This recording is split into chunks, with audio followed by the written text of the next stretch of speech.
quando a pessoa está num paletó de madeira. Você está entendendo? A gente só deixa para perdoar ou para pedir perdão quando a pessoa está morta. Só que o que os mortos poderão fazer? Tem gente que só lembra de levar alguma coisa quando foi. Sabe o que Paulo está dizendo? Paulo está dizendo: eu vou esperar a morte chegar para mim dizer para o meu irmão quanto ele é especial, importante para a obra de Deus. Quem está entendendo? Ame enquanto a vida. Depois que a vida passou, só fica a honra de você honrar aquela pessoa, seus ensinamentos, o que ela te representa. Mas perdoe, ame, se reconcilie enquanto a vida.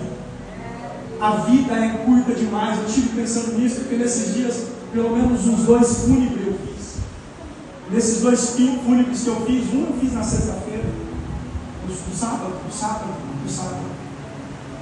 né? Ontem, meio corrido do trabalho, me pediram para ir lá. Eu tive pensando, vendo aquelas pessoas chorando, aquelas pessoas se consolando. Eu disse: quantas pessoas vivendo em brigas, em família, dissensões, contendas. Eu não falo com fulano, não falo com ciclano, por motivos tão banais. Aí a vida passa assim, ó, todo mundo se reúne e chora. Quem está entendendo? Só que Deus está dizendo para alguém aqui, ao terminar deste culto: pega o telefone, liga para aquele Marcos. Liga para aquele Marcos que faz tempo que você não fala, um irmão, é um primo, é uma tia, é um tio. Quem está entendendo? É um pai, é uma mãe. Fala com aquela pessoa, rompe. Ah, pastor, não fui eu que errei.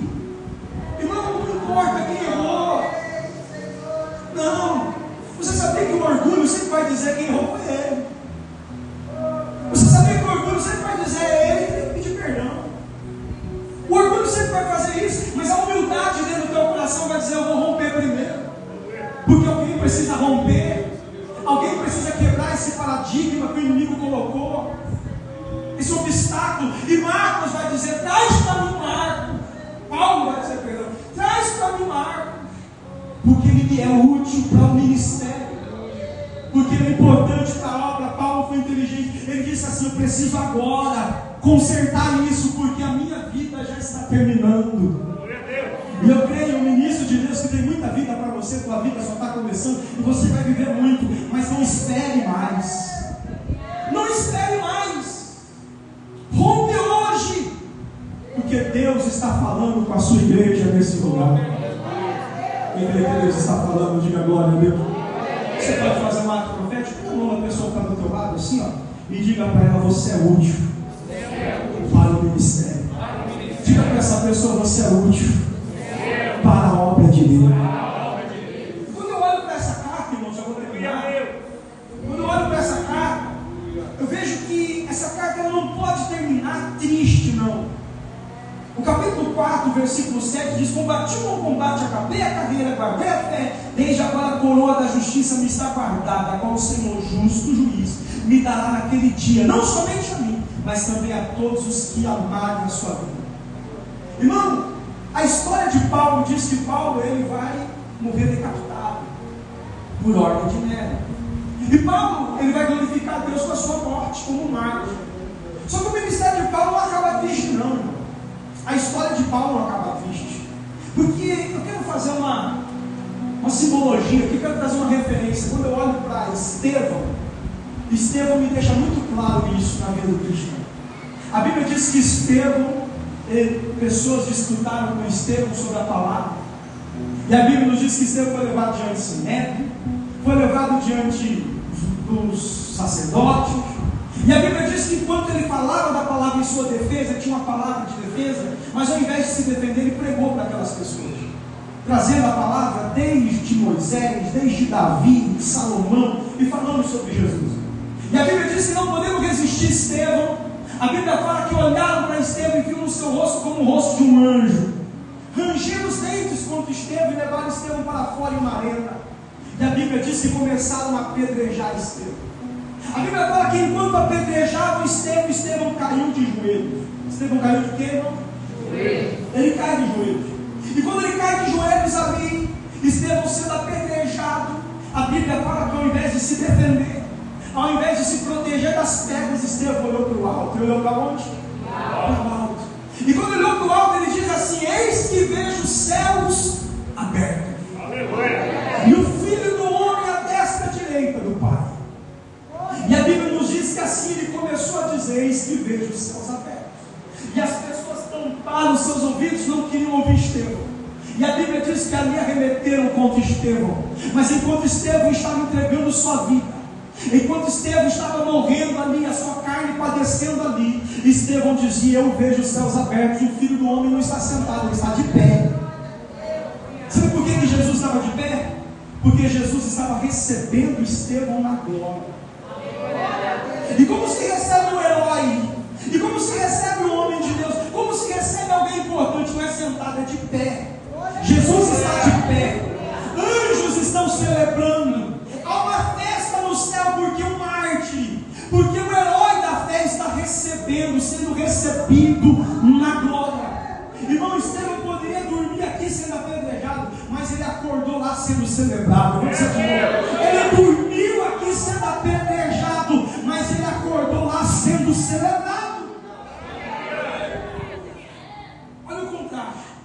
Quando você nasce, o dia que você nasceu, as pessoas que estavam em volta de você, assim eu acredito, elas riam e se alegravam pelo nascimento de uma criança. Quando nasce uma criança lá na tua família, seja um neto, seja um bisneto, seja um filho, alegria, sim ou não, igreja? Sim. Alegria. Quando nasce uma criança, todo mundo se alegra. A criança, ela chora. Olha só, todo mundo se alegra, mas a criança chora. Chora ou não chora? E se não chorar rápido, o doutor dá uma palmadinha para chorar logo. É ou não é verdade? Todo mundo alegra, a criança chora. Olha o contraste. Agora a Bíblia vai nos dizer que Estevão, quando foi enterrado, sepultado, todo mundo chorava, pranteava. Olha o contraste. Quando nascemos chorando e alguém se alegrando. Quando morremos, as pessoas choram. Só que quando Estevão chega no céu, lá não tem lágrima, lá não tem choro, lá não tem dor, lá não tem sofrimento. Jesus está de pé, os anjos celebrando, não tem tristeza. Estevão entra no céu com um sorriso de nuca a nuca, de orelha a orelha. Ele entra no céu sorrindo e festejando. Sabe o que é isso, Estevão? Quando você nasceu, você chorou, as pessoas cantaram e celebraram. Mas quando você morreu, as pessoas choraram, mas você se alegrou, porque você foi salvo em Cristo. Aleluia! Quando Paulo, ele vai glorificar a Deus com a sua morte, muita gente chora, muita gente derrama suas lágrimas. Foi-se o apóstolo dos gentios, aquele que plantou igrejas, aquele que deixou a maior parte do Novo Testamento, um compêndio doutrinário para a igreja primitiva. Ele foi, todo mundo chorava, mas Paulo sorria, mas Paulo festejava, porque a coroa estava preparada de vida eterna para ele. A história de Paulo não termina triste, mas termina com alegria. Eu profetizo em nome de Jesus, a tua história não vai terminar triste, a tua história não vai terminar com angústia, a tua história vai terminar com alegria. Muita gente chorando, mas você se alegrando, porque você foi um crente fiel, coroado no céu por Jesus.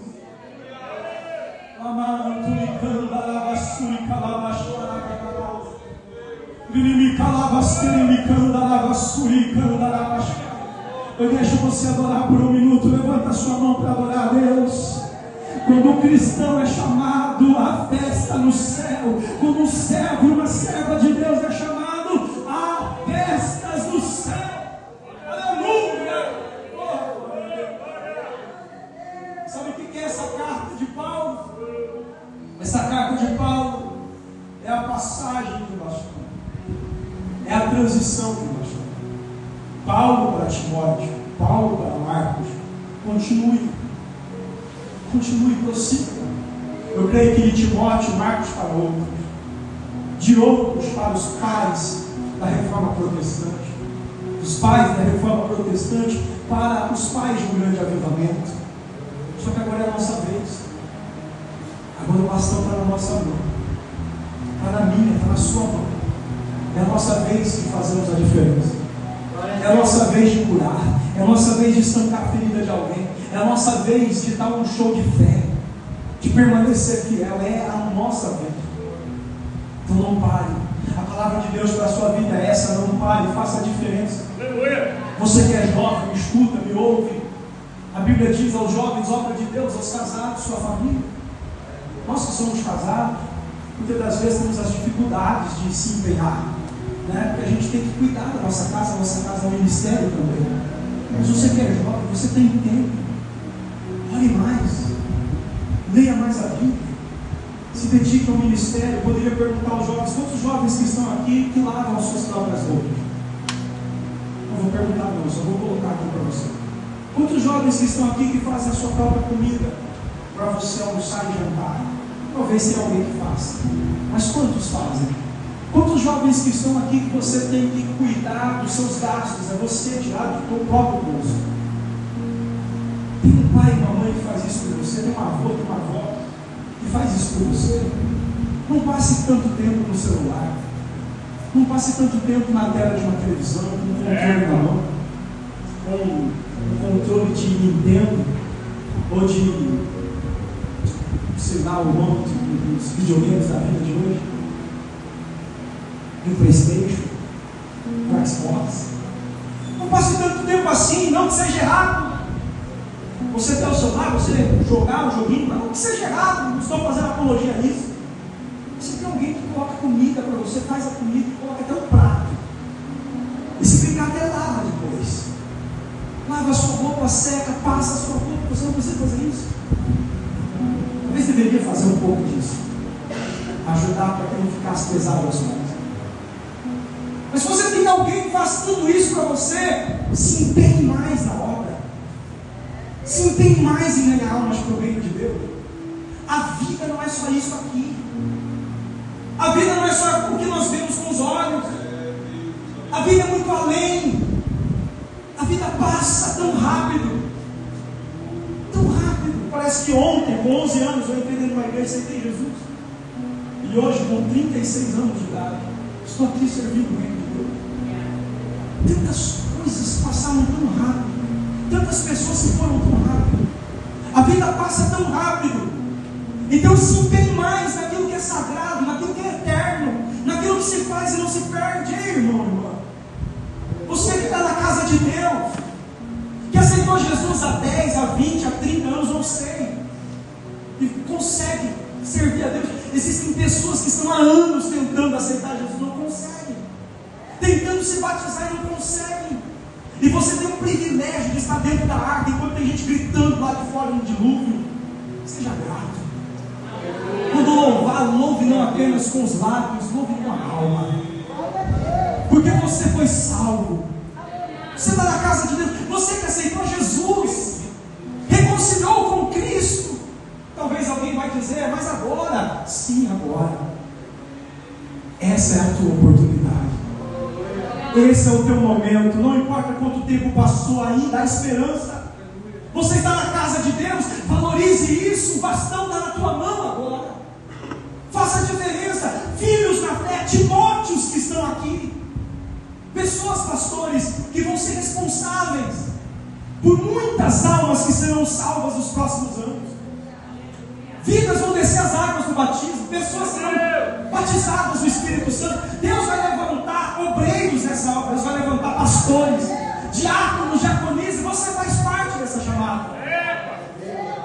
Olhe com os olhos da fé e veja o privilégio que Deus tem te dado. Paulo conseguiu enxergar isso, mesmo com uma pneumonia dupla, mesmo dentro da prisão de um calabouço em Marmetina. Mesmo sofrendo, Paulo enxergava a beleza de servir a Deus, de ser instrumento de Deus na vida de alguém. Eu profetizo nessa noite que os teus olhos se abrem nessa noite, que você vai enxergar além das suas batalhas, além das suas provas, que você vai ver os céus abertos enquanto alguém está te apedrejando. Deus está colocando no teu coração um sentimento de Marte. Oh, aleluia! Deus está colocando dentro do nosso coração um sentimento de Marte. O sentimento de alguém que morreu pela causa, de alguém que viver a Cristo, morrer é ganho. Da sua vida A maior preciosidade é a presença de Deus na sua vida. Eu estava aqui com o pastor Luiz Antônio, vou entregar a palavra dizendo isso. O louvor que a pastora louvou junto com a minha filha, Larissa, minha esposa e minha filha, fala ainda que eu tenho que carregar, né, ainda, como é que fala? Sujo do sangue, carregar o sangue no caminho, uma coisa assim. Aí eu comentei com o pastor Luiz Antônio, perguntei para ele sobre a distância, né, desde Obed-Edom até a entrada em Jerusalém. Davi vai restaurar a arca. Quem está entendendo de Davi? Quando Davi vai restaurar a arca é o que? Uma presença de Deus. Comigo a arca simboliza a presença de Deus. Quando Davi vai restaurar a arca, ou vai restaurar a presença de Deus, ele vai comprando, ele vai com um projeto, o projeto dele, o projeto do rei Davi. Eu vou fazer uma estrutura. Eu vou fazer o quê? Uma estrutura, um carro de bois, com os levitas, e vou carregar a arca. Quem está entendendo? A ideia de Davi, uma estrutura, vai carregar a presença. Só que não existe estrutura no mundo que possa carregar a presença de Deus. Quando ele faz a estrutura e está carregando, a arca pende. Quando a arca pende, o levita que está ali vai colocar a mão para segurar a arca. E quando ele segura a arca, na hora ele morre. Ele cai morto, porque ele segurou de forma inadequada a presença. A presença de Deus não pode ser carregada de forma inadequada. Não existe estrutura que você construa para carregar a presença de Deus. Eu posso construir aqui um prédio magnífico, posso pintar das melhores cores, colocar as melhores lâmpadas, as melhores LEDs, os melhores instrumentos, colocar um contrabaixo Yamaha, colocar aqui uma guitarra Takajima, qualquer instrumento. Do mais caro, eu posso colocar o melhor som, top de linhas, melhores cadeiras, melhores estofados, melhor altar, melhor púlpito, a melhor vestimenta, o mais caro que tiver. Isso não significa que a presença de Deus. Glória a Deus. Porque a estrutura humana não pode suportar a presença de Deus. Por isso que se você entrar em uma tapera de madeira, podre e caindo, mas se tiver alguém lá, com sinceridade, a presença de Deus desce lá. Não é estrutura. Davi ficou tão escandalizado que ele diz: eu não vou levar mais a arca, eu vou deixar na casa de Obed-Edom. Quando ele deixa na casa de Obed-Edom, ele aprende o segredo. 3 meses, pastor? 3 meses. E a arca na casa de Obed-Edom traz prosperidade, alegria e paz. Sabe por quê? Porque Deus não queria estrutura. Deus queria relacionamento. Deus não queria aparência, estrutura. Deus queria relacionamento. Sabe o que é relacionamento? Primeira coisa de manhã, bom dia. Falar com Deus. No almoço eu entrego o consagro. Consagração e santificação. De tarde, boa tarde, Espírito Santo. Boa noite, Espírito Santo. Ele é o primeiro a te ouvir. Ele é o último que você fala. É o primeiro com quem você fala no dia. É o último que você fala no dia. Relacionamento atrai a presença do Espírito Santo. Quando ele viu que a arca trouxe prosperidade, ele disse: eu vou buscar a arca para Jerusalém. Só que agora eu vou diferente. Agora ele vai e não leva uma estrutura, ele leva os levitas. E depois o pastor Luiz dá uma palha para nós sobre isso. Vou deixar para ele, a especialidade do meu amigo. Mas ele vai construir uma forma que os levitas vão carregar a arca. Não é uma estrutura, é os levitas, porque Deus não quer estrutura, Deus quer relacionamento. Diga para a pessoa que está do teu lado: Deus não quer estrutura, Deus quer relacionamento. E sabe por que o hino diz assim: ainda que eu tenha que carregar o sangue derramado em mim durante o percurso do caminho? Sabe por quê? Porque ele vai dizer assim: a cada 6 passos, um sacrifício. Então você não entendeu. A cada 6 passos, um sacrifício. Eu não vou andar longe sem antes sacrificar. Eu ando 6 passos no 7º sacrifício. 6 passos sacrifício. 6 passos sacrifício.